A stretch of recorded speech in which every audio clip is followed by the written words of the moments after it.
Chapter 6 Beast from Air. There was no light left save that of the stars. When they had understood what made this ghostly noise and Percival was quiet again, Ralph and Simon picked him up unhandily and carried him to a shelter. Piggy hung about near for all his brave words, and the three bigger boys went together to the next shelter. They lay restlessly and noiselessly among the dry leaves, watching the patch of stars that was opening toward the lagoon. Sometimes a little one cried out from the other shelters, and once a big un spoke in the dark. Then they too fell asleep. A sliver of moon rose over the horizon, hardly large enough to make a path of light, even when it sat right down on the water. But there were other lights in the sky that moved fast, winked, or went out, though not even a faint popping came down from the battle fought at 10 miles' height. But a sign came down from the world of grown-ups, though at a time there was no child awake to read it. There was a sudden bright explosion and corkscrew trail across the sky, then darkness again and stars. There was a speck above the island, a figure dropping swiftly beneath a parachute, a figure that hung with dangling limbs. The changing winds of various altitudes took the figure where they would. Then 3 miles up, the wind steadied and bore it a descending curve round the sky and swept it in a great slant across the reef and the lagoon toward the mountain. The figure fell and crumpled among the blue flowers of the mountainside, but now there was a gentle breeze at this height too, and the parachute flopped and banged and pulled. So the figure, with feet that dragged behind it, slid up the mountain, yard by yard, puff by puff. The breeze hauled the figure through the blue flowers, over the boulders and red stones, till it lay huddled among the shattered rocks of a mountaintop. Here, the breeze was fitful and allowed the strings of the parachute to tangle and festoon, and the figure sat, its helmeted head between its knees, held by a complication of lines. When the breeze blew, the lines would strain taut, and some accident of this pull lifted the head and chest upright so that the figure seemed to peer across the brow of the mountain. Then each time the wind dropped, the lines would slacken and the figure would bow forward again, sinking its head between its knees so that as the stars moved across the sky, the figure sat on the mountaintop and sank and bowed again. In the darkness of early morning, there were noises by a rock a little way down on this side of the mountain.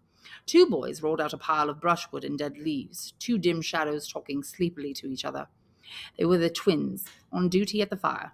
In theory, one should have been asleep and one on watch, but they could never manage to do things sensibly if that meant acting independently, and since staying awake all night was impossible, they had both gone to sleep. Now they approached the darker smudge that had been the signal fire, yawning, rubbing their eyes, treading with practiced feet. When they reached it, they stopped yawning, and one ran quickly back for brushwood and leaves. The other knelt down. "I believe it's out." He fiddled with the sticks that were pushed into his hands. "No!" He lay down and put his lips close to the smudge and blew softly. His face appeared, lit redly. Then he stopped blowing for a moment. "Sam, give us tinderwood." Eric bent down and blew softly again till the patch was bright. Sam poked the piece of tinderwood into the hot spot, then a branch. The glow increased and the branch took fire. Sam piled on more branches. "Don't burn the lot," said Eric. "You're putting too much." "Let's warm up. But only have to fetch more wood." "I'm cold." "So am I. Besides, it's dark." "All right then." Eric squatted back and watched Sam make up the fire. He built a little tent of dead wood and the fire was safely alight. That was near. He'd have been waxy. Huh. For a few moments, the twins watched the fire in silence. Then Eric sniggered. "Wasn't he waxy? About the fire and the pig? Lucky he went for Jack instead of us. Huh. Remember old Waxy at school?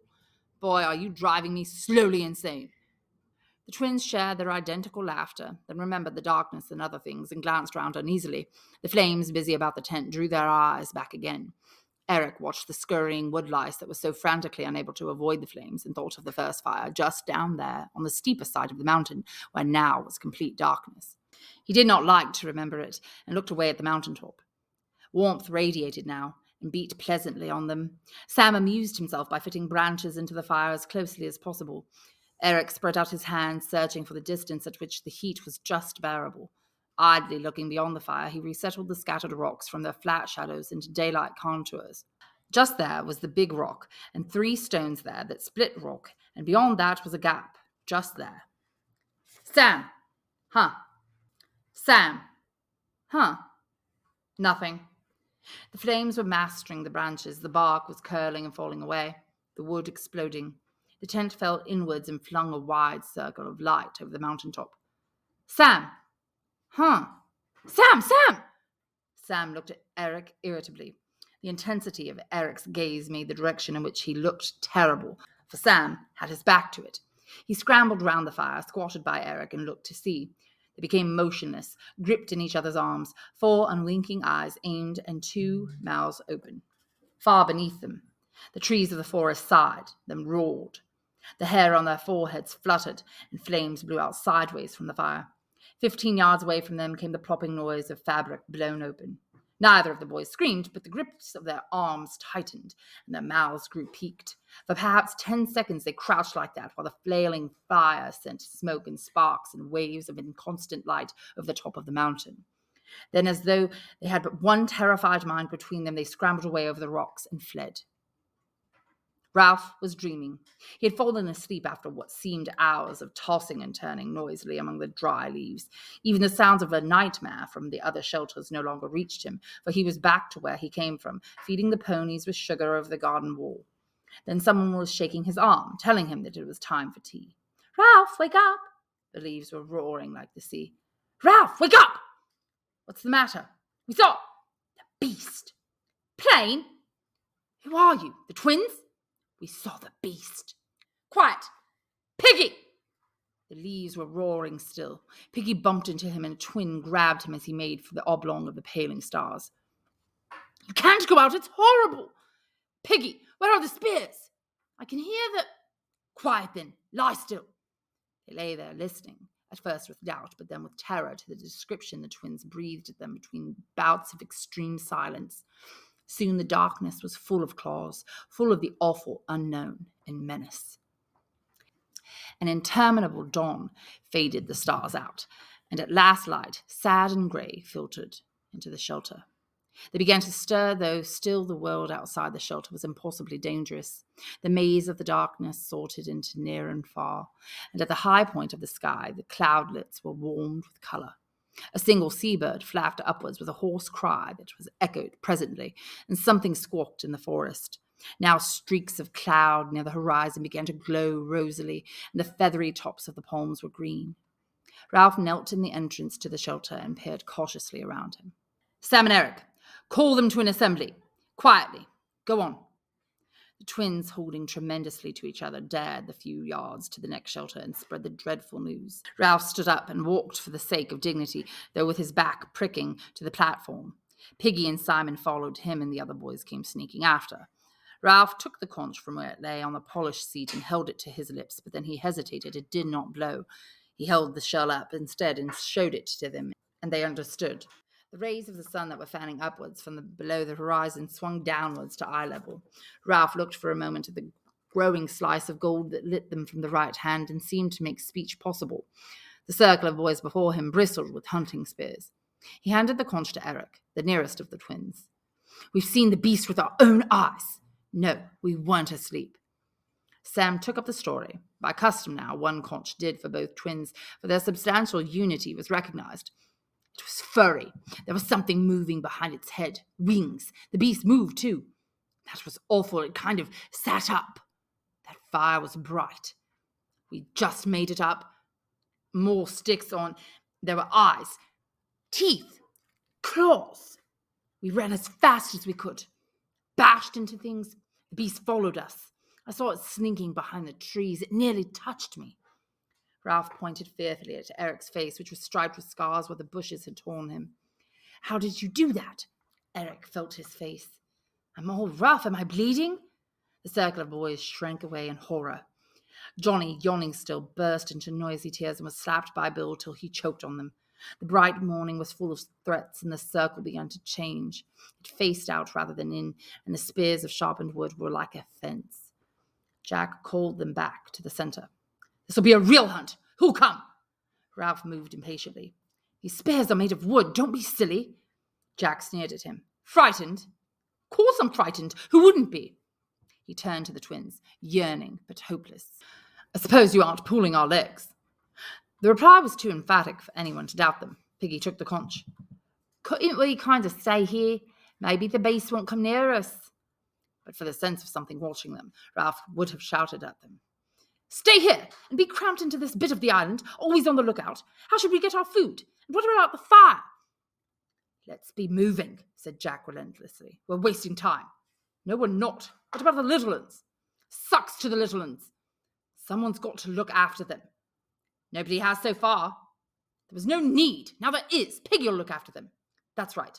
Keep Piggy out of danger. Have some sense. What can Piggy do with only one eye? The rest of the boys were looking from Jack to Ralph, curiously. And another thing. You can't have an ordinary hunt because the beast doesn't leave tracks. If it did, you'd have seen them. For all we know, the beast may swing through the trees like what's its name? They nodded. So we've got to think. Piggy took off his damaged glasses and cleaned the remaining lens. How about us, Ralph? You haven't got the conch. Here. How about us, Ralph? You haven't got the conch. Here. I mean, how about us? Suppose the beast comes when you're all away. I can't see proper, and if I get scared... Jack broke in contemptuously. You're always scared. I got the conch. Conch, conch, shouted Jack. We don't need the conch anymore. We know who ought to say things. What good did Simon do speaking, or Bill, or Walter? It's time some people knew they've got to keep quiet and leave deciding things to the rest of us. Ralph could no longer ignore his speech. The blood was hot in his cheeks. You haven't got the conch, he said. Sit down. Jack's face went so white that the freckles showed as clear brown flecks. He licked his lips and remained standing. This is a hunter's job. The rest of the boys watched intently. Piggy, finding himself uncomfortably embroiled, slid the conch to Ralph's knees and sat down. The silence grew oppressive, and Piggy held his breath. This is more than a hunter's job, said Ralph at last, because you can't track the beast, and don't you want to be rescued? He turned to the assembly. Don't you all want to be rescued? He looked back at Jack. I said it before. The fire is the main thing. Now the fire must be out. The old exasperation saved him and gave him the energy to attack. Hasn't anyone got any sense? We've got to relight that fire. You never thought of that, Jack, did you? Or don't any of you want to be rescued? Yes, they wanted to be rescued. There was no doubt about that. And with a violent swing to Ralph's side, the crisis passed. Piggy let out his breath with a gasp, reached for it again and failed. He lay against a log, his mouth gaping, blue shadows creeping around his lips. Nobody minded him. Now think, Jack. Is there anywhere on the island you haven't been? Unwillingly, Jack answered. There's only... But of course, you remember the tail end part where the rocks are all piled up. I've been near there. The rock makes a sort of bridge. There's only one way up. And the thing might live there. All the assembly talked at once. Quite. All right, that's where we'll look. If the beast isn't there, we'll go up the mountain and look and light the fire. Let's go.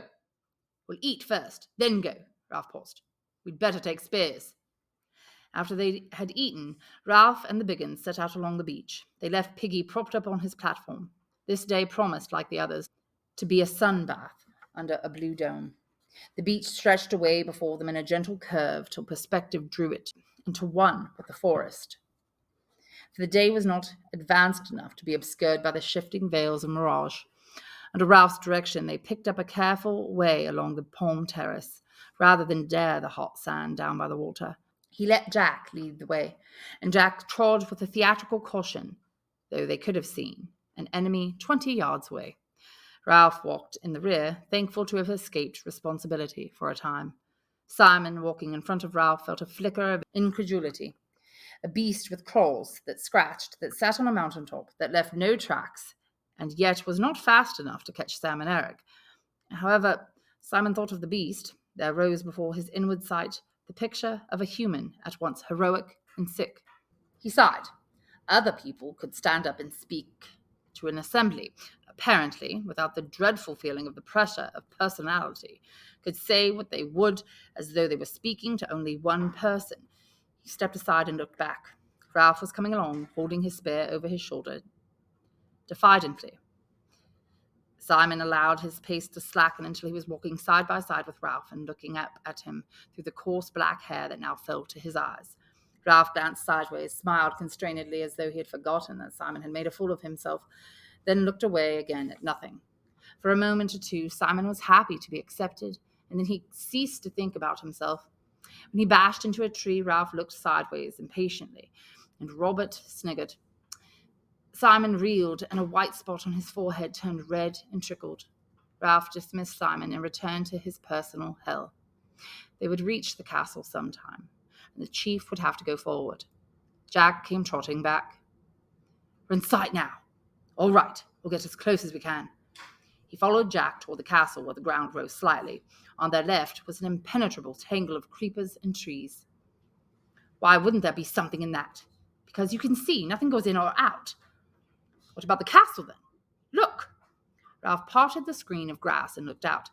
There were only a few more yards of stony ground, and then the two sides of the island came almost together so that one expected a peak of headland. But instead of this, a narrow ledge of rock, a few yards wide and perhaps 15 long, continued the island out to sea. There lay another of those pieces of pink squareness that underlay the structure of the island. This side of the castle, perhaps 100 feet high, was the pink bastion they had seen from the mountaintop. The rock of the cliff was split, and the top was littered with great lumps that seemed to totter. Behind Ralph, the tall grass had filled with silent hunters. Ralph looked at Jack. "You're a hunter." Jack went red. "I know." "All right."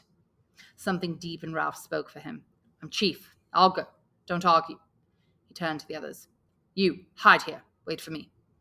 He found his voice tended either to disappear or to come out too loud. He pointed at Jack. "Do you think—" Jack muttered. "I've been all over. It must be here." "I see." Simon mumbled confusedly. "I don't believe in the beast." Ralph answered him politely, as if agreeing about the weather. "No, I suppose not." His mouth was tight and pale. He put back his hair very slowly. "Well, so long." He forced his feet to move until they had carried him out onto the neck of land. He was surrounded on all sides by chasms of empty air. There was nowhere to hide, even if one did not have to go on. He paused on the narrow neck and looked down. Soon, in a matter of centuries, the sea would make an island of the castle. On the right hand was the lagoon, troubled by the open sea, and on the left— Ralph shuddered. The lagoon had protected them from the Pacific, and for some reason only Jack had gone right down to the water on the other side.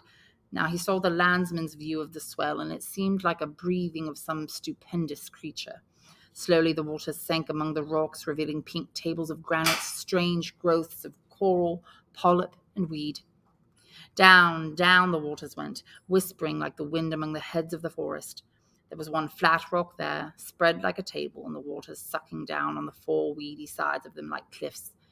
And the sleeping Leviathan breathed out. The waters rose, the weeds streamed, and the water boiled over the table rock with a roar. There was no sense of the passage of waves, only this minute-long fall and rise and fall. Ralph turned away to the red cliff. They were waiting behind him in the long grass, waiting to see what he would do. He noticed that the sweat in his palm was cool now, realized with surprise that he did not really expect to meet any beast and didn't know what he would do about it if he did. He saw that he could climb the cliff, but this was not necessary. The squareness of the rock allowed a sort of plinth around it, so that to the right, over the lagoon, one could inch along a ledge and turn the corner out of sight. It was easy going, and soon he was peering round the rock. Nothing but what you might expect. Pink tumbled boulders with guano layered on them like icing, and a steep slope up to the shattered rocks that crowned the bastion. A sound behind him made him turn. Jack was edging along the ledge. "Couldn't let you do it on your own?" Ralph said nothing. He led the way over the rocks, inspected a sort of half-cave that led to nothing, that held nothing more terrible than a clutch of rotten eggs, and at last sat down, looking round him and tapping the rock with the butt of his spear. Jack was excited. "What a place for a fort!" A column of spray wetted them. "No fresh water." "What's that, then?" There was indeed a long green smudge halfway up the rock. They climbed up and tasted the trickle of water. You could keep a coconut shell there, filling all the time. "Not me. This is a rotten place." Side by side, they scaled the last height, where the diminishing pile was crowned by the last broken rock. Jack struck the near one with his fist, and it grated slightly. "Do you remember?" Consciousness of the bad times in between came to them. Jack talked quickly. "Shove a palm trunk under that, and if an enemy came—" Look! 100 feet below them was the narrow causeway, then the stony ground. then the grass dotted with heads, and behind that, the forest. "One heave," cried Jack, exulting, "and we—" He made a sweeping movement with his hand. Ralph looked toward the mountain. "What's the matter?" Ralph turned. "Why?" "You were looking— I don't know why. There's no signal now, nothing to show." "You're nuts on the signal." The top blue horizon encircled them, broken only by the mountain top. "That's all we've got." He leaned his spear against the rocking stone and pushed back 2 handfuls of hair. "We'll have to go back and climb the mountain. That's where they saw the beast." "The beast won't be there. What else can we do?" The others, waiting on the grass, saw Jack and Ralph unharmed and broke cover into the sunlight. They forgot the beast in the excitement of exploration. They swarmed across the bridge and soon were climbing and shouting. Ralph stood now, one hand against an enormous red block, a block as large as a mill wheel that had been split off and hung, tottering. Somberly, he watched the mountain. He clenched his fist and beat hammer-wise on the red wall at his right. His lips were tightly compressed and his eyes yearned beneath the fringe of hair. "Smoke!" He sucked his bruised fist. "Jack, come on!" But Jack was not there. A knot of boys, making a great noise that he had not noticed, were heaving and pushing at a rock. As he turned, the base cracked and the whole mass toppled into the sea so that a thunderous plume of spray leapt halfway up the cliff. "Stop it! Stop it!" His voice struck a silence among them. "Smoke!" A strange thing happened in his head. Something flitted there in front of his mind like a bat's wing, obscuring his idea. Smoke! At once the ideas were back, and the anger. "We want smoke, and you go wasting your time. You are rocks." Roger shouted. "We've got plenty of time." Ralph shook his head. "We'll go to the mountain." The clamor broke out. Some of the boys wanted to go back to the beach. Some wanted to roll more rocks. The sun was bright, and danger had faded with the darkness. "Jack, the beast might be on the other side. You can lead again. You've been. We could go by the shore. There's fruit." Bill came back up to Ralph. "Why can't we just stay here for a bit?" "That's right. Let's have a fort." "There's no food here," said Ralph, "and no shelter. Not much fresh water. This would make a wizard fort. We can roll rocks right onto the bridge." "I say we'll go on," shouted Ralph furiously. "We've got to make certain. We'll go now." "Let's stay here. Back to the shelter. I'm tired." "No." Ralph struck the skin off his knuckles. They did not seem to hurt. "I'm chief. We've got to make certain. Can't you see the mountain? There's no signal showing. There may be a ship out there. Are you all off your rockers?" Mutinously, the boy fell silent, muttering. Jack led the way down the rock and across the bridge.